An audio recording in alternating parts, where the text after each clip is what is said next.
পিএসসির chairman সহ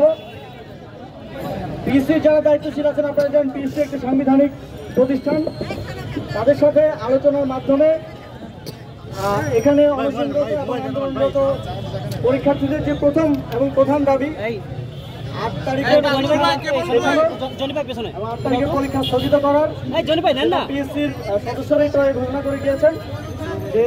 8 তারিখে অনুষ্ঠিতব্য যেই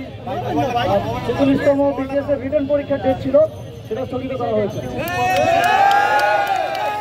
এবং আন্দোলনরত পরীক্ষার্থীদের আরো যেই সংস্কার প্রস্তাবগুলো রয়েছে, সরকারের একটা উচ্চ পর্যায়ের কমিটি হয়েছে এবং আমাদের মাননীয় বিদ্যুৎ উপদেষ্টা ফাজুল কবির খান ভাইকে সেটার দায়িত্ব দেওয়া হয়েছে। সংস্কারের বাকি বিষয়গুলো নিয়ে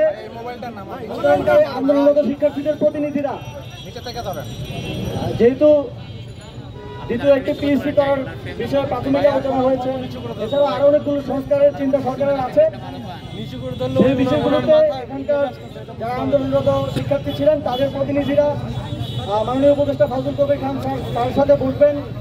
ওনাদের মতামতগুলো দিবেন এবং পিএসসি পর্যায়ে যে সংস্কারগুলো করা সম্ভব সেগুলোর বিষয়েও পিএসসির যারা দায়িত্বশীল আছেন ওনাদের সাথে বসে আন্দোলনরত শিক্ষার্থীরা আলোচনার মাধ্যমে পিএসসির একটা দীর্ঘমেয়াদী সংস্কারের জন্য কাজ করবেন। আমরা বিশ্বাস করি আগামী দিনে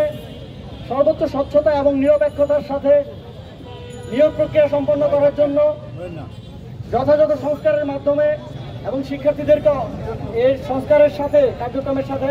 তাদের অংশগ্রহণ নিশ্চিতের মাধ্যমে আগামী অন্তত যাতে আরো 20-30 বছর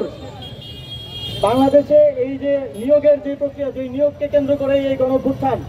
সেই নিয়োগের প্রক্রিয়া স্বচ্ছতা এবং নিরপেক্ষভাবে নিশ্চিত করা যাবে, সেক্ষেত্রে আপনাদের সকলের সহযোগিতা এবং সমর্থন প্রত্যাশা করছি। ধন্যবাদ।